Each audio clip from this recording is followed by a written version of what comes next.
हो रहे हैं, जिसका आज तृतीय दिवस है और ये कथा का लाभ आप सबको प्राप्त हो रहा है। भगवान की विशेष कृपा। भगवान को कहते हैं ना, कल भी आपको बताया था कि भगवान का स्मरण करने मात्र से हरिश्चित्तम समाश्रयेत। भगवान का स्मरण करने से मात्र एक बार स्मरण कर लो कि हमको कथा सुनिए, भागवत कथा सुनिए, राम कथा सुनिए, तो भगवान क्या करते हैं? हरिश्चित्तम समाश्रयेत। हृदय में, चित्त में भगवान आरूढ़ हो जाते हैं, घुस करके बैठ जाते हैं और व्यक्ति केवल माध्यम बनता है और माध्यम बना करके भगवान स्वयं कथा करवा लेते हैं। इसी प्रकार ये कथा भी आप लोग सुन रहे हैं। ग्राम खरौच, यहाँ आप कथा सुन रहे हैं। देखिए, रहते हमारे भैया लोग कहाँ रहते हैं? प्रयागराज में, लेकिन वहाँ से चल करके कहाँ हैं? 150-200 किलोमीटर तो होगा ही होगा कम से कम।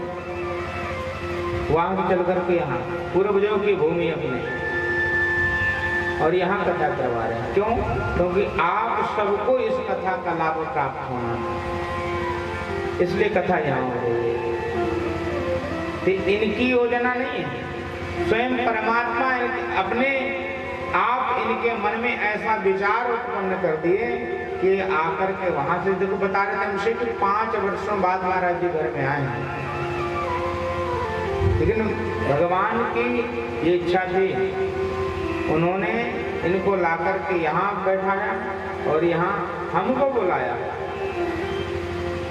और आप सब एकत्रित हुए। तो आज ये भागवती गंगा जो है प्रवाहित हुई।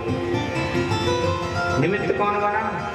हमारे भैया ब्रज गोपाल मिश्र जी।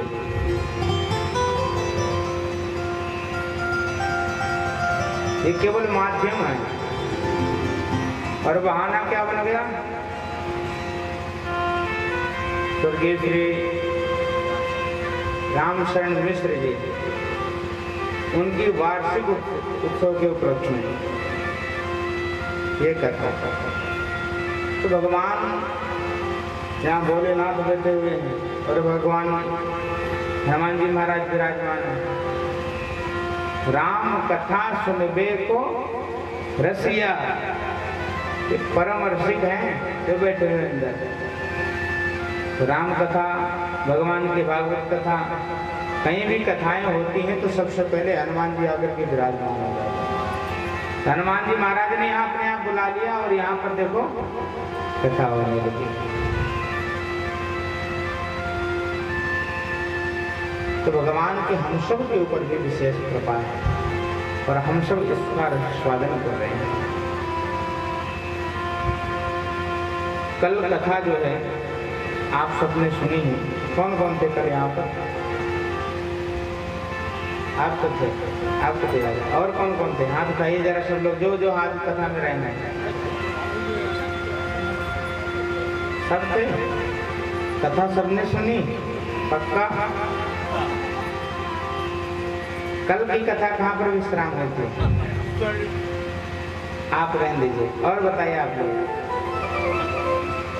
आप बताइए, आप लोग ने हाथ उठाया? सबने हाथ उठाया है? कल का देखिए, छोटा सा प्रश्न है तो इतना तो याद ही होना चाहिए कि कल कथा कहाँ विश्राम हुई। भूल गए क्या? कहाँ पर हुई बताओ ना, हमें भी तो याद दिलाओ। क्या? महाभारत के प्रसंग। महाभारत का तो प्रसंग चल रहा था, लेकिन उसके आगे भी कथा गई थी। अरे वो भर कथा उन्होंने ठेका ही थोड़ा ले लिया सबके बदले में बताने का। इसे कहते हैं जब तक चित्त कथा में ना हो तब तक कथा जो है रंग पर उतरती नहीं है। इस कान से सुना और इस कान से। परीक्षित जी को हमारे पता है, पता है उनका, बता रहे हैं कथा कहाँ विश्राम हुई थी।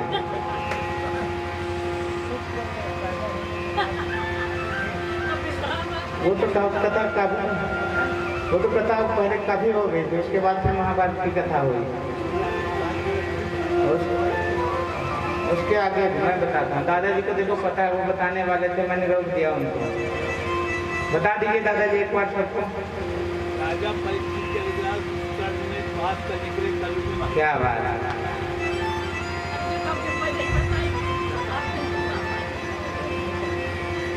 उनको देखिए पता है, इसलिए कहते हैं कथा जो है चित्त लगा करके सुनो। जब सुनोगे और सुन करके उसका मनन करोगे। फोन में तो बहुत जगह की कथाएं पढ़ी हैं, बहुत लोगों की कथाएं पढ़ी हैं। कथाओं को चित्त से सुनना। मैं 2 दिन से यही बता रहा हूँ कि भगवान ने कान दिए हैं तो किस लिए दिए हैं? दोने के आकार के कान बनाए हैं ना, इसमें खूब डाल करके पियो। क्या? कथा। रायता नहीं पीना, ना दूध पीना, कथा पीना है। आप कहोगे कथा पीने वाली चीज है, तो हाँ पीने वाली चीज। निगम कल्पतरोर्गलितं फलं सुखमुखादमृत द्रव संयुतम। और यहाँ पर सुखदेव महामुनि कह रहे हैं पिबत भागवतम रसमालयम् मुहुरहोरसिका भुवि भावुकाः। हे भावुक जनों, ऋषिक जनों, कथा का अमृत पियो। ये पीने वाली चीज है, इसमें ना ही तो छिकला है ना ही गुठली है, इसलिए कह रहे हैं पियो। कल की कथा विश्राम हुई थी, सब लोग बैठ जाओ शांति से। कोई भी आए तो इधर उधर देखा मत करिए कि कौन आया कौन नहीं आया।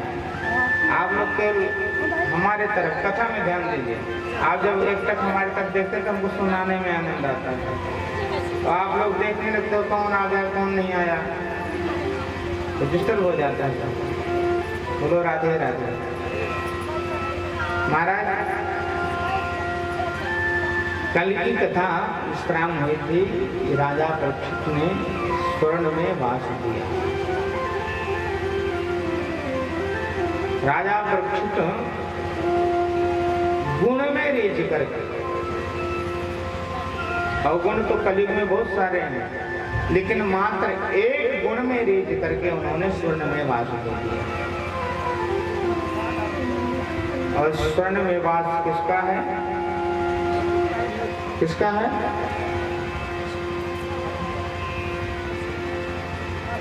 राजा परीक्षित ने किसको वास दिया है? कलिकाल को, कलयुग को। और कल मैंने बताया भी था, भगवान भी कहते हैं कि धातु नाम आस्मि कांचना। धातुओं में कौन हूँ? कांचन हूँ, सोना हूँ। इसमें विचारणीय बात है ना कि भगवान का वास है अथवा कलिकाल का वास। तो संतों ने बताया है कि तुम ही निवेदित भोजन कर प्रभु प्रसाद भूषण धर। संत कहते हैं कि प्रभु को निवेदित करने के बाद जो है ग्रहण करना चाहिए। कलिकाल में कोई स्वर्ण इत्यादि जो कोई भी धातु हो शुद्ध नहीं है।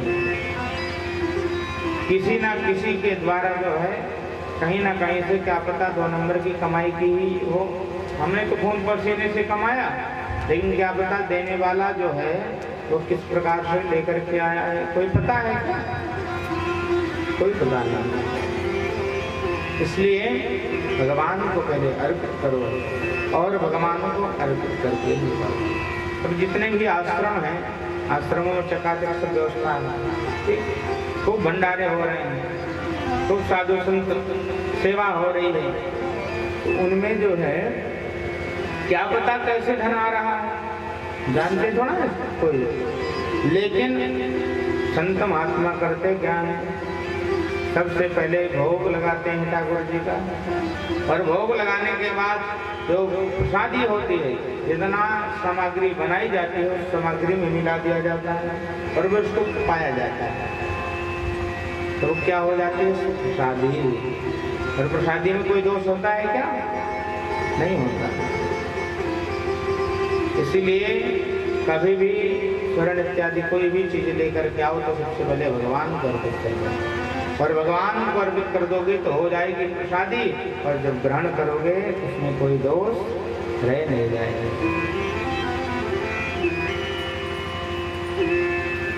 एक दिन क्या हुआ, राजा परीक्षित जो है स्वर्ण में वास लेकर के तो चले आए, उनके मन में विचार आया कि क्यों ना शिकार करने के लिए चला जाए, लेकिन कोई सुंदर सा मुकुट धारण कर दिया जाए।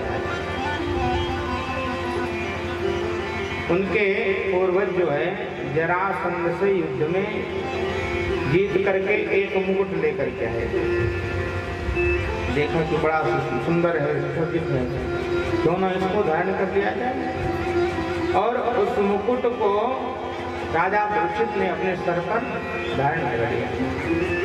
धारण करके महाराज वन में गए, वन में भटकते भटकते कोई भी शिकार करने के लिए भ्रमण करते रहे, और भ्रमण करते करते थक गए तो जोरों की प्यास लगी। जोरों की जब प्यास लगी तो देखा कि एक पास में सुंदर आश्रम दिखाई दे रहा है, सोचा क्यों ना चला जाए यहाँ पर।